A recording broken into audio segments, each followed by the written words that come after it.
Three to the power x, three to the power x এবং three to the power x, এই তিনটে যোগ করলে কি হয়? এটা আমরা দেখে চোখ বন্ধ করে অনেকে nine two the power x লিখে ফেলি, কিন্তু এটা হবে না। এটা কি হবে এবং কেন এই nine two the power x হবে না সেটা আমরা এখন করে দেখি। সাধারণত আমরা যদি যখন কোনো যোগ করি, যেমন 2 যোগ 2 যোগ 2 এটা আমরা করে থাকি সমান 6। এর কারণ আমরা কীভাবে করতে পারি? কারণ এখানে কোনো মান অজানা নাই, সবটি মান পূর্ণাঙ্গভাবে দেওয়া আছে।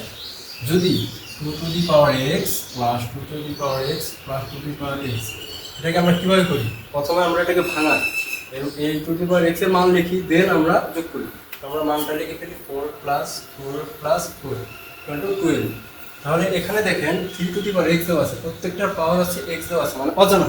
তাহলে আমরা এটাকে কীভাবে করতে পারি? দেখেন, যদি আমাদের কোথাও এরকম মানের সমস্যা, মানে মান দেওয়া না থাকে, তাহলে আমরা কী করবো? 3 two the power x plus 3 two the power x plus 3 two the power x, এটাকে আমরা কীভাবে লিখতে পারি? যেহেতু আমাদের এখানে মান অজানা, তাহলে আমরা এটাকে দেখেন বেশ তিনটা সমান দেওয়া আছে, এক দেওয়া আছে, তাহলে আমরা 3 গুণ দিতে পারি এবং 3 টু দি পাওয়ার এক্সটা লিখতে পারি। এটা সমস্যা মানে এটা মানে তিনটা এক্স গুণ অবস্থা যোগ অবস্থা আছে। তাহলে আমরা এটা পরের লাইনটা করি, 3 টু দি পাওয়ার 1, যেহেতু বেজেস মিল আছে 1 প্লাস এক্স, তাহলে আমাদের উত্তরটা হবে 1 প্লাস এক্স।